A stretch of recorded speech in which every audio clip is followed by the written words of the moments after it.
Hello, I'm Dan from ASRV Rentals and Sales, and today we're going to be taking a look at this 2021 Thor Magnitude model GA24. I'll be showing you, as always, the exterior and then the interior of this RV, so you'll be all set and prepared when renting from us. Now, as far as the dimensions of this RV go, it's 25 feet long. For our customers, we like to say it's about 12.5 feet tall, so we'd be wary of parking garages and drive-thrus, although most tunnels should be fine. And the width, we like to say, is 10.5 feet. We'll start off on the driver's side. We have our generator. The generator is basically a substitute for when you're not plugged in at a campsite. So this RV takes 30 amp service, and this is going to power almost all the major electrical appliances in your RV. When I say that, I mean we shouldn't run the AC and the microwave at the same time. If you do that, it'll cause the generator to trip. If that happens, you're just going to open up the top here, and then you'll have your breaker switch right here. This will flip back. So in the case you accidentally run the AC and the microwave at the same time, you're going to flip it back towards you like that. Apart from that, it'll be powering your AC, your microwave, your TV, and your outlets in this RV. It's going to run on the engine gas, so as long as you're at least a quarter tank full of gas, you can expect this to work. Next to that, we have a little bit more storage in here that is lockable. Then we have our propane. The propane tank will last upwards of a week or so before you'll have to refill it. And if you do have to refill it, truck stations and campsites will do it for you. It'll power things like your stove, your oven, your water heater, your furnace, and your fridge when you're not plugged in. We have our hot water exhaust here, so expect it to be hot, of course, and don't put your hand here. This is our city water inlet. This is going to be for when you're at your campsite and you want to take the campsite's water instead of your own. So you're going to plug in the hose that we'll give you into this inlet, and it'll bypass your freshwater tank in your RV and go straight into your pipes. Again, we have a little bit more storage up here. We have two connections here. We have our TV cable connection here. So we'll give you the TV cable. If you have cable hookup at your campsite, you can just plug it in here. If you don't, there's also an antenna for this RV, so you can just find local channels through the air instead. And we have our power cord connector. This is going to take, again, 30 amp service for this RV, and once you're plugged in at your campsite, everything inside, all the major electrical appliances will work, and you don't have to worry about the generator. And you can run the AC and the microwave at the same time with this. In the back, we have a big storage area where we'll put all the things you'll need. In the middle here, we have our 30 amp power cord. In this bag here, we've added a few things. You can see this black wire. This is our TV cable. We have a white hose here, which is going to be for your freshwater and city water connections. And we also have a 30 amp to 15 amp adapter you can put onto the end of your power cord in case you only have a regular wall outlet as service. We also have our sewer hose here, and I will show you how to dump out the tanks right now. Here we are right in the back. We have our dumping station here. So I'm just going to take this part with the teeth and clip it onto this outlet. And then I'm going to take the other ends with the elbow, and we'll stick this in the ground at your campsite or wherever else you're dumping. From there, we have two color-coded valves. We have this gray valve for the gray tank, that's going to be for your sink and shower waste. And then we have our black valve for the black tank, that's our toilet. They're each about 35 gallons for this RV. When it's pulled out like this, that means it's open. So if there were anything in the tanks right now, they'd be coming out into the hose due to gravity. We recommend you open up the black one first, and then the gray one to kind of flush it out when you're dumping these. But there will be gauges inside that will show you how full or empty these tanks are. So once you're done, you can just push them in like this, and that's it, you're done. We have our gasoline inlet here. The tank for this RV is 55 gallons, and it takes just regular 87 gas, so no premium. Coming around to the back of the RV, we have two things to point out. We have our service ladder that goes up to the roof.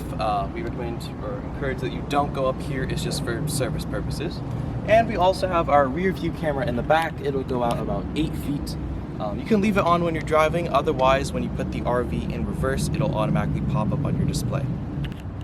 Coming onto the passenger side, we have another storage area over here.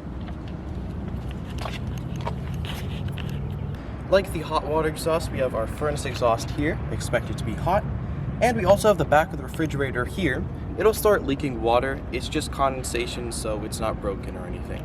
We have another small storage compartment here.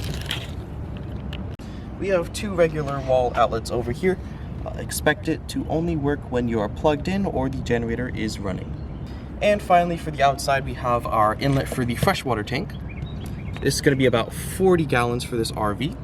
This will be when you want to use water on the road when you're not plugged in at a campsite. You're going to take it off the freshwater tank, and this will be how you fill it up. That concludes the exterior of this RV. Now allow me to show you the inside. We have our cabin door here, and we have a little detachable screen door like that. As we enter the RV, we have quite a few switches here to take a look at. This switch is for the awning, so this is to extend it and this is to retract it. The awning runs on the house battery, which is actually underneath me right here under these steps. The house battery is for very minor electrical things like the lights or the awning or the slide outs. It's going to be powered when you're plugged in at your campsite, so it'll be shore power, or if the generator is running, or even when your engine is running. Next up, this switch is for the LED lights for the awning. And this one here doesn't do anything. Below that here we have two more switches. This switch is for the step light right over here. And we also have the inside galley lights, the ceiling lights right at the entrance. This dial here is to turn on and off the house battery. You can leave this on for your rental. And below that here we have our switches for the jacks. So we have two on the passenger side and two on the driver's side. These will also run on the house battery. This paper here shows the vehicle specs. So we have the length, width, and height of the RV, and we also have the sizes of the tanks. And to my left here, for safety purposes, we have our fire extinguisher, and we also have a carbon monoxide and propane detector, and a smoke detector inside. Also at the entrance, we have probably the most important part of the inside of the RV. This is your control panel, which will tell you pretty much everything you need to know. I'll start in this top corner here with the levels of the tanks. As I push down on each of these buttons, these will light up from empty to 1/3 to 2/3 to full. So for example, LPG, which is your propane tank, I'll hold this down and you can see that it goes up to about 2/3 to full. We have our battery, which is about half charged. We have our freshwater tank, which is full. And we have our black tank, which is empty, and our gray tank, which is empty. This switch is for the slide out, which is already out here. It's going to run on the house battery, just like the awning. And if either of those are not working, make sure that the parking brake is on and the keys are out of the ignition. This switch here is for the water pump. So you'll have this on when you want to take water from your own freshwater tank on the RV. You won't have to have this on when you're plugged into city water. Although we recommend you have this off when you're not using it, just in case when you're driving you don't want to hit a bump and your tap to open. As far as heating your water goes, we have two options, depending on whether you're plugged in or not. If you are not plugged in, we're going to heat up our water with propane gas. So if I switch this on, it'll take up to 15 minutes to heat up your water. That's opposed to when you're plugged in at your campsite, you can use 110 volt electricity instead of propane to heat up your water. In this top left corner, we have our settings for the generator. This is your meter that will tell you the total number of hours the generator has been running ever since it was manufactured. So right now it says 103.7 hours. We recommend you have the generator on for no more than 3 hours at a time, and then have it off for about 2 or 3 hours to prevent it from overheating. So with this meter, you can keep track of that. Next to that, we have our switch for the generator itself. So if you want to start it, you're actually going to hold down stop first to prime it. Just give it a few seconds until this light turns on. You see that? Then you're going to hold down start and give it a few seconds. And now you can hear that the generator is on. You're going to wait about 30 seconds and then you're going to hear the microwave beep. Once that happens, that means everything is running. Now with the generator on, I'm going to show you how to find channels on the TV. So once your TV's on, you're going to press this button right here, source, and you're going to make sure that your input source is set to TV. From there, we have the button right beneath that, we have menu. We're going to go over to the channel tab. Down here we have air/cable. Right now it's set to cable, which means if you were plugged into cable at your campsite, this is what you'd be using. I can switch over to air here, which means the antenna, so that's what I'm going to be using. I'm going to go down to auto scan, start to scan, and then it'll take about 5 minutes to find channels for you. In the back we have our thermostat for the air conditioning. So we have this button mode that will switch between the modes. You're just going to repeatedly press it. So right now it's off. I'm going to press it once. Fan on just means it's using the fan. I'll press it again. You'll see it says cool with the snowflake. That means the AC is now running. I'll press it again. Now it's set to the furnace, which will use a bit of electricity and a bit of propane. And I'll press it one more time and it goes back to off. This will control the fan speed, and then we have our temperature with these two buttons. In order to turn off the generator, you're just going to hold down stop. As far as this bedroom goes, we have, of course, our bed, we have our TV here, and we also have a fuse box and circuit breaker box down here. And we'll give you some extra fuses for this.